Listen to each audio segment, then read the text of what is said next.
Hi, this is Brad with Pro Light Gear. We've got a couple lawnmowers going in the background here, so we'll try and get this done as fast as possible.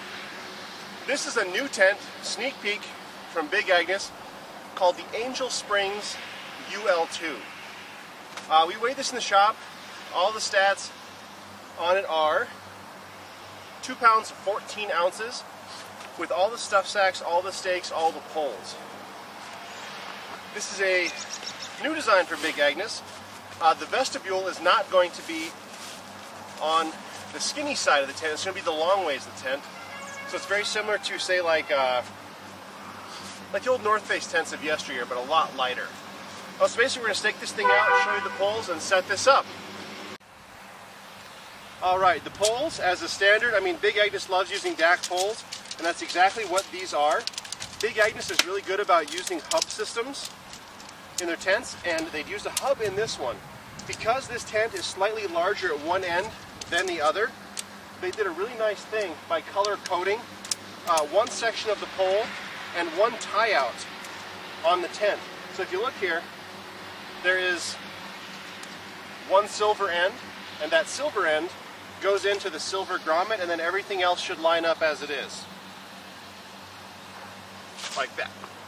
There's another small spreader bar, which will pull this in the correct directions here, so we'll just get these in.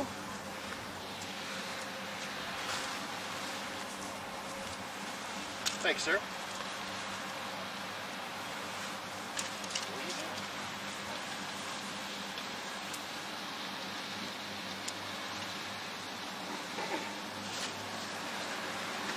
This is basically your standard cross pole. This tent design's been around for a very long time. What I'm amazed at with this is the amount of room you get in the shelter.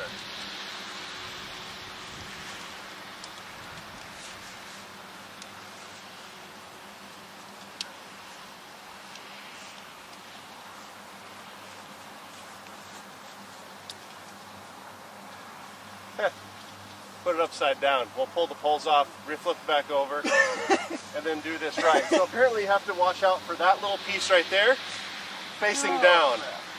Cut! Alright, now that we've got everything figured out here, how this goes together, that was our first time putting this together, so things do change a little bit. This is the pole sleeve, the emergency repair kit they give you with all your poles. So should a pole happen to snap, you simply slide this over the edge, put duct tape over it, it captures the broken pole until you get back home. That's pretty easy. Now this is staked out, you actually see this is a ton of headroom for a small UL2 shelter. They have some neat little features on the inside of this that I'll show you right now. We're going to open this up here. They've got storage pockets, kind of like a loft pocket, built in. They also have tie-outs to hang clotheslines, gear lofts, all kinds of stuff. They have little clothesline hooks basically everywhere here. And at the head of the tent, it's just a little bit wider than the tail over there. This is what they call their media pocket. Basically, you can slide your iPhone in there with it facing down, and there's a little pocket at the back end here. You can drop your earbuds down to you, so your earbuds are facing above you so they never get tangled up in your cord at night. How neat is that? We're going to take this, put the fly on it, and then show you what it looks like with the fly on. This is something I always forget to do. I have the new Big Agnes Seat House 3 for one of my personal shelters.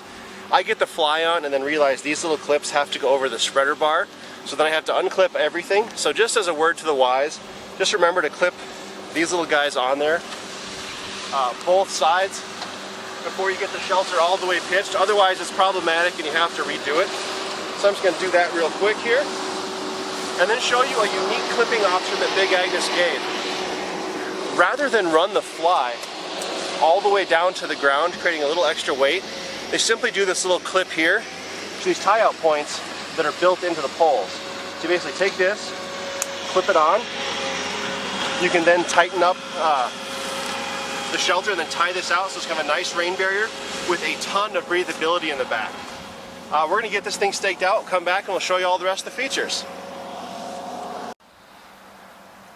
Alright, now that we've got the tent pitched and properly guyed out everywhere, you can actually see this thing's actually pretty feature laden for a lightweight little tent.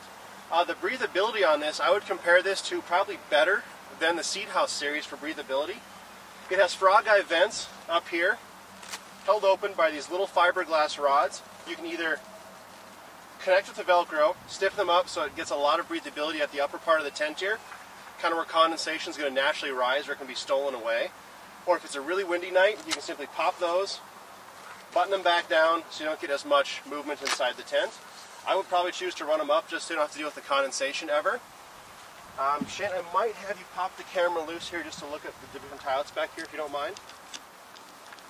They really do a good job of giving you a ton of breathable space on this shelter. I really like the idea of the half fly. I think it's actually pretty neat. When you get this done, you have a lot of breathable space here, and the mesh starts and kind of angles up through this section here. See that? You probably can't. Okay. So let's retension this here. And they do give you the ultralight line. On some of the other tents that they call the UL series, like the Super Scout, it was a really, really thick cordage. I hope they actually go back to using this lightweight line. I think that's really nice as well. They give you a lot of extra guy outs on this shelter, so you could batten this thing down if it gets windy. Second frog eye vent on this side.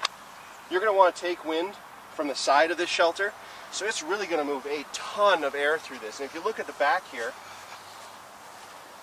with this thing pitched out, you've got a nice little rain awning.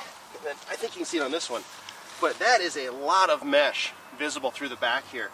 So great summer tent. It's going to ventilate incredibly well. I really like the idea of this hybrid style, not going all the way to the floor shelter. Same thing on this side. Nice breathable section right here, stealing condensation out of the tent. Vestibule.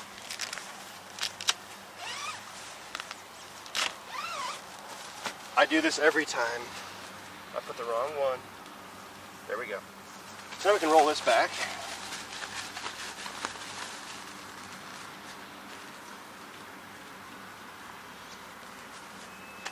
For two people, you could easily put your boots, both backpacks in here if you were by yourself solo camping and had a dog. No issues at all with this shelter. I'm going to crawl in so you can kind of see the amount of room you have in the shelter here. They just mowed, so there's probably grass everywhere. Sorry, Darren. These are your sales samples. So once you're in here, it's going to be it's a tight two-person. Two 20-inch pads are going to be all about you have room for in here. The length on it is actually pretty good. If I had my 6'6" pad in here, it would fill this up wall to wall.